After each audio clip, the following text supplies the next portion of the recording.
अदा कर लेती थी, उस पे फिल्में बनाओ ना। जो राजाओं ने हरकतें की, जो ब्राह्मणों ने हरकतें की, जो आरएसएस ने 100 साल तक अपने ऑफिस के अंदर राष्ट्रीय झंडा नहीं फहराया, उस पे फिल्म बनाओ ना। मैं समझता हूं कि कर्नल रनौत 1977 में एक बच्ची होगी, स्कूल में होगी, उनको पता नहीं कि क्या इमरजेंसी और कैसा इमरजेंसी होता है।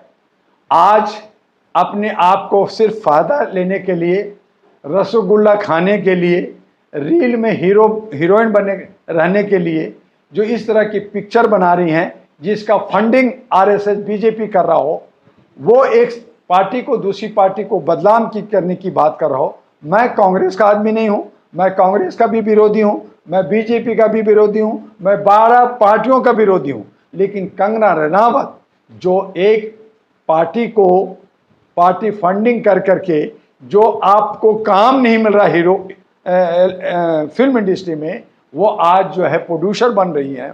वो किस ग्राउंड पे, जिनको ये ज्ञान नहीं है कि इमरजेंसी क्या होता है, अगर फिल्म बनानी है तो आप बनाओ ना कि सनातन वर्ण क्या है, सनातन युग क्या था, भेदभाव क्या था। राजस्थान में जो औरतें आत्मदाह कर लेती थी, उस पे फिल्में बनाओ ना। जो राजाओं ने हरकतें की, जो ब्राह्मणों ने हरकतें की, जो आरएसएस ने 100 साल तक अपने ऑफिस के अंदर राष्ट्रीय झंडा नहीं फहराया, उस पे फिल्म बनाओ ना। आप फिल्म बना रहे हैं कि इंदिरा गांधी गलत की, तो आज आपकी सरकार क्या कर रही है? जब हमारे देश के अंदर भ्रष्टाचार हो रहा है, बलात्कार हो रहा है, मणिपुर में, बंगाल में, यूपी में, बिहार में, बदलापुर, महाराष्ट्र में, तब देश के प्रधानमंत्री देश को बाहर छोड़ करके चला गया है। बनाओ ना फिल्म, बनाना है रील तो बनाओ, सच्चाई दिखाना तो दिखाओ, लेकिन आपको तो एक पार्टी को बदनाम करना है ताकि वो कहीं पावर में ना जाए। जिस पार्टी में वो है, उसके 54 सांसद और एमएलए के ऊपर जो है महिला के प्रति शोषण का आरोप लगा है। जर्नलिस्ट महोदय, आपको अधूरा ज्ञान है। 123 केस हैं जिसमें आसाराम, राम रहीम और जो है सनेगल, फलराम, नित्यानंद और देवानंद और खन्ना और वर्मा और इच्छा, न जाने बहुत सारे, एक तो बाबाओं पे है। उसके बाद में जितने भी नेता हैं बीजेपी का, उसमें आप जो है 56 की बात कर रहे हैं। 400 नेता सारे बलात्कारी, भ्रष्टाचारी हैं। ये सारे जो है ब्लैक मनी रखे हुए हैं। इनका ही नेता बीजेपी का आपका कर्नाटका का जो जर्मन भाग गया, जर्मन से आया, उसको अरेस्ट किया गया और आज न्यायपालिका जो है उसको आपने जमानत दे दिया। महिला सशक्तिकरण का दावा करने वाली पार्टी, बेटी बचाओ बेटी पढ़ाओ का नारा देने वाली पार्टी, क्या लगता है कि कंगना रनावत महिलाओं का सशक्तिकरण कर पाएगी?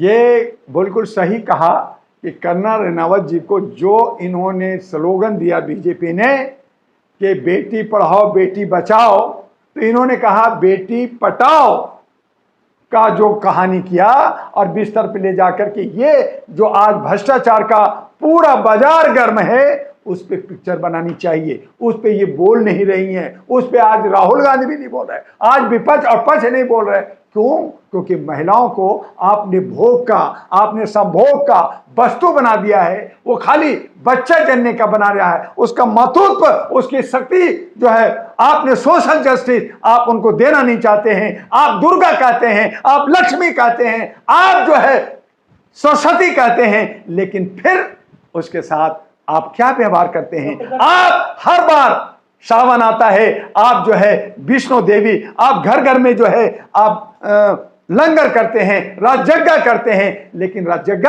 किस लिए? महिलाओं को रेप करने के लिए। आज भारत सरकार की गजट कर रही है कि 20 से 30 हजार प्रति वर्ष भारत की महिलाएं गायब हो रही हैं। कहां हो रही है? क्या हो रहा है? क्या मंडी में जा रही है? क्या अंग पर बेचा जा रहा है? क्या भारत सरकार को उस पर संज्ञान नहीं लेना चाहिए? क्या यहाँ सिक्योरिटी नहीं है? क्या इंटेलिजेंस ब्यूरो नहीं है? कई राज्यों में विधानसभा चुनाव होने, क्या उसको लेकर के इस तरह की मूवी लाई जा रही है? कहीं ना कहीं प्रोपेगेंडा। ये सब अपने आप को, चूंकि रील की हीरोइन है कंगना, एक बच्ची है, उसको जो है पॉपुलर होना है, वो को मलाई लेना है, उनको कैबिनेट मिनिस्टर बनना चाहती हैं।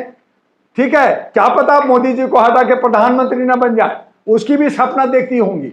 तो वो इस तरह की सपना देखने वाली पे हम क्या विश्वास करें? रील और रियल में फर्क है। आज हमें जरूरत है रियल हीरो बनने का, जो खेतों में धान रोप रही हैं, जो खेतों में सांप बिच्छू के साथ खेलती हैं, जो बागों में काम करती हैं, जो मजदूरी करती हैं, जो पहाड़ों में और किसानीगिरी करती हैं, वो हमारी रियल महिलाएं। डॉक्टर साहब, क्या लगता है कि अगर इमरजेंसी पे मूवी बन सकती है तो क्या मणिपुर हिंसा पे भी बन सकती है?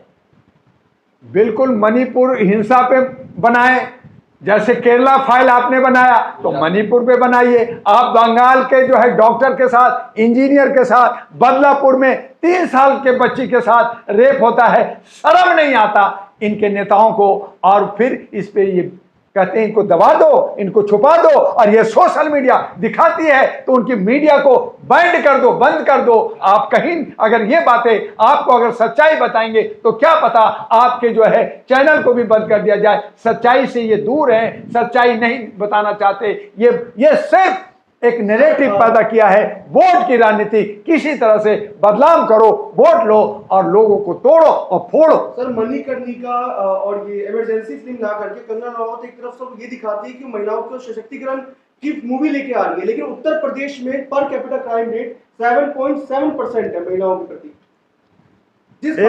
एक जर्नलिस्ट महोदय गुलाबी गैंग सुना होगा, जिसके संपल देवी उसकी अध्यक्ष है। उनकी 11 लाख महिलाएं हैं। मूवी भी बनी है, उस पे मूवी बना, गुलाबी गैंग बना, जिसको तोड़ मरोड़ के सही रूप नहीं दिया गया, जिस पे वही संपत ने केस की, 10 करोड़ रुपया देना पड़ा और उसको बदलना पड़ा, उनका जो है कैरेक्टर को बदला गया। तो आप चूंकि हम लोग जो है रील पे दिखावटी पे ज्यादा भागते हैं, तो ये लोग जो है तोड़ मरोड़ करके ये लोगों को परोसते हैं और जनता को बरगलाते हैं अपने हक अधिकार के लिए। अरे कंगना रनावत को शर्म आना चाहिए कि एक लेडी होकर के एक लेडी को बदनाम करने की कोशिश करती है। वो प्रियदर्शनी पूरे विश्व की मानी हुई नेता, मोदी से ज्यादा पॉपुलर नेता इंदिरा गांधी थी उस जमाने पे, और आप उसको कहते हैं कि कुछ नहीं थी। तो आप आज अगर कांग्रेस की, मैं नहीं कहता कांग्रेस का, वो सब बदमाशी किया।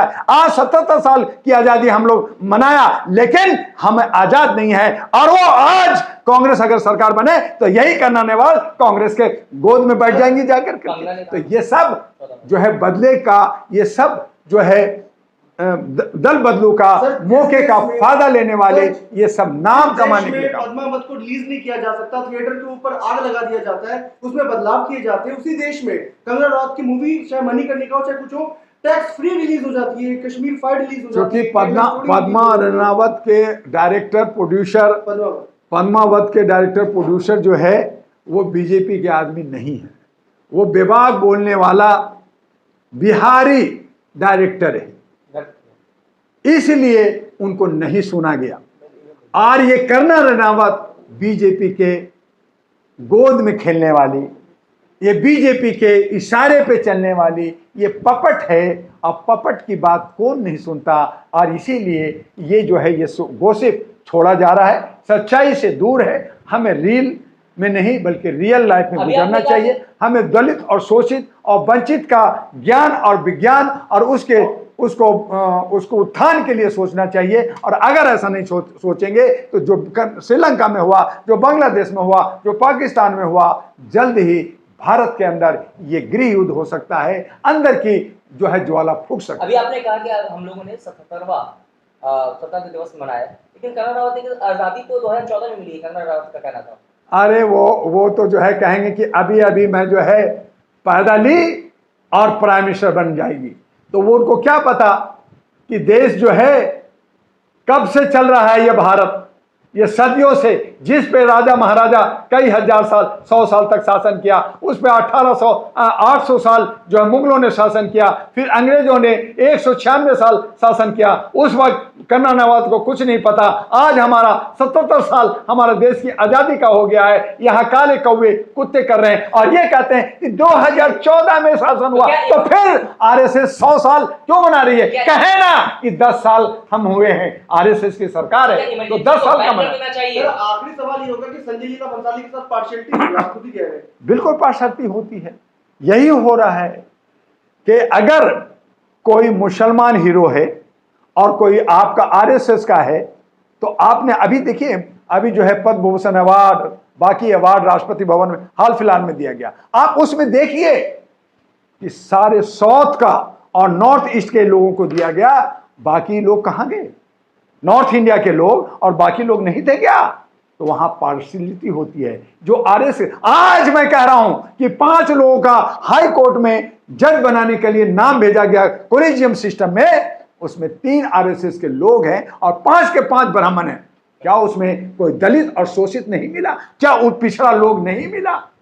क्या इमरजेंसी को बैन कर देना चाहिए? तो कहीं ना कहीं हमारे चीफ जस्टिस ऑफ इंडिया भी पारदर्शी खेल रहे हैं, कहीं ना कहीं वो भी भेदभाव कर रहे हैं। और इसीलिए जनता जहां विश्वास करती है न्यायपालिका पे, उस पे भी हमारे जहां विधायिका पे विश्वास टूटा है, वहां न्यायपालिका पे भी विश्वास टूटा है। क्योंकि कॉलेजियम में आप भाई भतीजा बात कर रहे हैं, आप यूपीएससी में भाई भतीजा कर रहे हैं, आप जो है नेताओं को डायरेक्ट जो है आईएएस आईपीएस बना रहे हैं। 28 साल से हम लोग पढ़ते हैं, अब डिबरी और लैंटेन में पढ़ते हैं, सड़कों पे पढ़ते हैं, और हमें फेल कर दिया जाता है। और आप जो है जो नौटंकी करने वाले, जो मॉडलिंग करने वाले, उस बच्चे बच्चियों को आप डायरेक्ट जो है आईएएस और आईपीएस और आईएफएस बना दे रहे हैं।